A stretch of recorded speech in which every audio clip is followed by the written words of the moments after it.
Hi. അപ്പോൾ നമുക്ക് ഈ ആഴ്ചത്തെ എന്തൊക്കെ വിളവ് കിട്ടുമെന്ന് നോക്കാം. ഇവിടെ കുറേ പയറും അതുപോലെ തന്നെ കുക്കുമ്പറുണ്ടായി അധികം കവറിട്ട് വെച്ചിട്ടുണ്ട്. അതുപോലെ തന്നെ കുറച്ച് വെണ്ടയും ഉണ്ട്. നമുക്ക് ആദ്യം തന്നെ പയർ പറിക്കാം.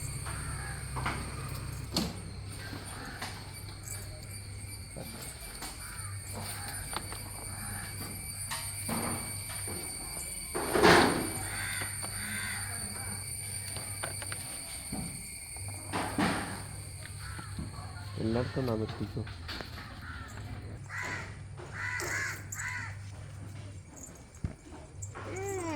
അപ്പോൾ നമുക്കിത് ഈ ആഴ്ച ഒരു 2 ചെറിയ വെണ്ടയും കിട്ടിയിട്ടുണ്ട്. അതുപോലെ തന്നെ ഇത് പയർ ഏകദേശം ഒരു 1/2 കിലോളം പയർ. അപ്പോൾ നമ്മൾ കഴിഞ്ഞ ആഴ്ചയിൽ കുറച്ച് പറിച്ചതാണ്. ബാക്കി ഈ ആഴ്ച അതേ നമുക്ക് 1/2 കിലോളം കിട്ടിയിട്ടുണ്ട്. ഇനിയും കുറേ ഉണ്ടായി നിൽക്കുന്നുണ്ട്. നമുക്ക് അടുത്ത ആഴ്ച ഇത് ബാക്കി പറിക്കുക. അപ്പോൾ ഇതുപോലുള്ള വിശേഷങ്ങളൊക്കെ കാണാനായിട്ട് നമ്മുടെ യൂട്യൂബ് ചാനലിൽ കയറി കഴിഞ്ഞ് കഴിഞ്ഞാൽ ഇതിൻ്റെ എല്ലാത്തിനും ഫുൾ വീഡിയോസ് നമുക്ക് അതിനകത്ത് കിടക്കാം.